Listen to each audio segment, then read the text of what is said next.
I don't know about you guys, but something feels really weird about just the overall economy today with inflation and different wages and everything like that. It feels like you're either super far behind and can never catch up, or you're so far ahead that you don't even think twice about it. Everything is just slowly rising more and more. Debt is exploding everywhere. Housing is just completely broken. Everybody's getting laid off. It's not like an exact crash of the economy, but it just feels like it's slowly being squeezed. I have a friend who works in tech who just got laid off, and what's crazy is that tech jobs are supposed to be the secure jobs, especially when they're, for a top 10 company in the entire world. One of the main reasons is because of inflation, of course. Inflation is not slowing down and prices are not going down. Price increases are already happening and they're officially pretty much locked in at this point. Groceries are actually up 25% since 2019. Rent is up 20 to 30% nationally, and wages are only up 15% in that same period. Nobody can truly get ahead of their finances, and everybody feels broke because purchasing power doesn't ever feel enough. And that's why a lot of strong economic data that you see just doesn't really match into real life. There really is no more class system anymore, especially for the middle class. The middle class is truly just getting destroyed. I remember growing up, and the middle class was somewhere where a majority of people sat, which is why it's called the middle class to begin with.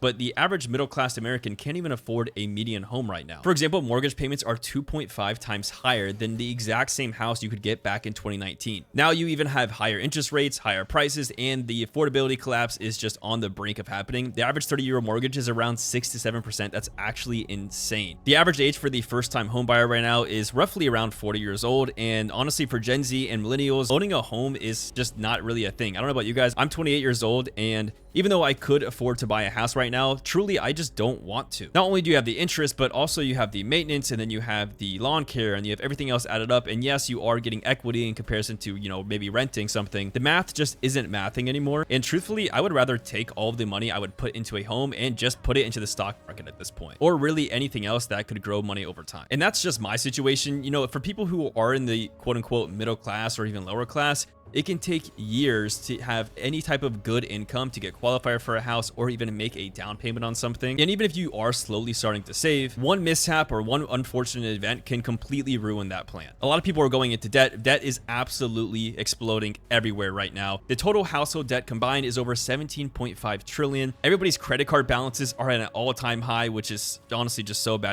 Credit cards is a whole video I need to make something about. Auto loans are also at a 20-year high. Most Americans can't even afford a simple $1,000 or less emergency from happening. Nobody can cover if their car breaks or if they have a medical bill or anything along those lines. I live in Texas, and right now we're actually going to be getting a snowstorm this weekend, which is kind of crazy. And a lot of the homes in Texas aren't built for snow. So there's people who own homes that they can barely afford. And if their pipes break or pipes bust, they are going to absolutely get wiped out by their savings. It's actually just kind of sad. But because everything is higher priced, people are forced to rely on debt. Interest rates are just getting higher and higher, which makes debt even more dangerous. And then the cycle just continues over and over and over again. I mentioned layoffs earlier, and honestly, layoffs are happening at an increasingly rate over the past few months. Job cuts are at their highest since October of 2003. That's 23 years ago that we've seen the highest number since. This year has been the worst for layoffs since 2009. And tech is getting hit especially hard because of what I'm guessing is the rise of AI, and a lot of AI stuff is just replacing tech jobs. Major companies are cutting 10,000 plus jobs at once, and job security just feels super weak. Even if you are working, like I said, at a top 10 company, you can walk in one day and just get fired, and there's nothing you can do about it. And because all the other companies are laying everybody off, they're not looking to hire, so these people are just left stranded. And when you have no income, it makes you go in debt, and I think you guys get the point. Overall, this just creates fear for the general public. People reduce spending, the economic slowdown happens. And the reason why all this feels like a financial crisis is because of the slower wage growth overall. If people were making the money they needed to pay things off and having good savings and get a down payment on a house, similar to the way things were maybe back before the 2000s even, things would be a lot easier for the average day American. And the reason why we're even in this spot to begin with is because of the massive money printing that happened during 2020 and 2021. There was ultra low interest rates, and then inflation surged again in 2022. The Fed aggressively raised rates to control inflation, and then inflation fell, but prices stayed high. Now we're stuck in this weird high rate, high price environment that absolutely nobody can afford. A lot of companies right now are actually pulling back as well. Higher rates are making borrowing money economy way less attractive. Companies are prioritizing profits over growth. They're cost cutting at every angle they can possibly find. There's hiring freezes and layoffs are becoming more and more common everywhere. Even for small retail jobs, I don't know about you guys, but a lot of the retail stores around me, if you're not a bustling store with a bunch of customers walking in and out all the time, you just simply get closed. Like, there's no such thing as a mom and pop store anymore. And if there is, I can assure you they are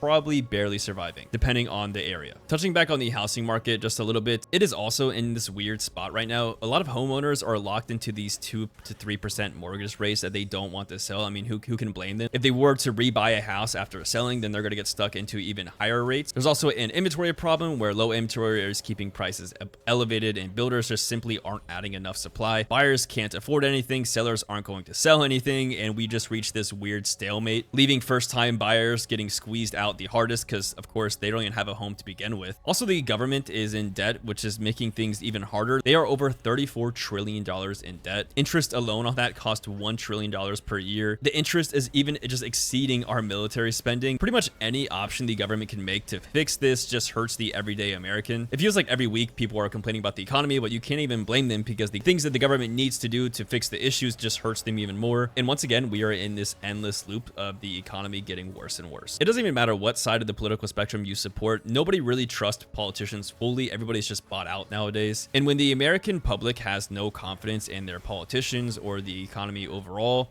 confidence gets less and less strong, which can trigger a recession without even it crashing on its own. Some things that could happen next is a slow burn recession, not a sudden collapse. It's something that just happens over the course of time. A lot of young workers right now simply can't even find a job on entry-level stuff, making it a brutal job market for entry-level roles, which means they can't even get their resume up or pay their way through college if that's something they're interested in. And then you have the people who did get laid off and they're fighting for these entry-level roles because they just need to land any type of job they can find to support their family. I saw this video the other day. This guy went from working a 6-figure tech job to working at McDonald's, and he actually just made it into a series. Now he's going around working at different fast food places, retail places. I think he worked at an airline at one point. And of course, with all of this together, the people who get the hardest is the middle class and the younger workers, new graduates, pretty much anybody who is living paycheck to paycheck. Now, I really don't want to be negative on this channel. I just wanted to make a video talking about it because it's something that I've really been hearing about for the past month since 2026 started. There are some ways you can do to protect yourself. That number one way to do that is, of course, to eliminate as much debt as you possibly can. Start off with the high interest debt first and work your way down to the lowest interest rate. There are some options where you can kind of, for simple terms, combine all your debt together and pay off that one lump sum. Find out what's best for you and work towards it either way. Another thing is building a small emergency fund. Ideally, you would build a 3 to 6 month emergency fund. That is pretty difficult for most people, so I would just say to start off with having a $500 to $1,000 emergency fund. Another thing that can protect you from being layoff proof or really being hit by any economic catastrophes is by making yourself layoff proof. What you need to do is essentially build hard to replace skills. So whether that's a creative talent of some sort, focusing on your network and a bunch of people you know. In today's world, I feel like a lot of jobs and opportunities truly come from who you know and not your resume. I think that's why we're seeing this rise of online money happening with a bunch of content creators or even people who just do something as simple as like TikTok Shop. I've seen 40-year-old, 50-year-old, even 60-year-old moms and dads on TikTok Shop making over 10 grand a month by posting 1 to 2 videos a day that took them 5 minutes to make. It's actually kind of crazy. You need to have some type of side hustle. I feel like the days of having one source of income is over. No, you can't truly rely on that anymore. Even if it's not a ton of money, you need to be diversifying your income as much as possible. So let's say you have your main 9-to-5 job, maybe look to make money online somewhere, or even if it's just a gig app of some sort, you need to be aiming for at least starting off at 3 sources of income. And of course, the easiest way to protect yourself is to simply get a raise or simply make more money. I know that's a bit of a forehead answer. Nothing will ever beat getting a raise in your income. So whether that's asking your boss for a raise or switching jobs strategically to get a sign-on bonus, the goal is to either raise your hourly rate or have skills that you can charge people and increase those charges as you need to. Like I said earlier, I don't want this video to be this huge, scary panic. It is something to think about, and downturns create more opportunity for disciplined people. Every past recession has eventually led to growth in some way, shape, or form. It's important to not fear during times like this and really just prepare as best as you can. Usually the next wave of wealth is built during these hard times. There's one of my favorite quotes that I will leave you guys with that I was speaking to a friend about the other day. Luck is when preparation meets opportunity, and you can never be too prepared. Leave a comment down below on what video I should make next, and please consider subscribing and liking the video as it helps me out a ton.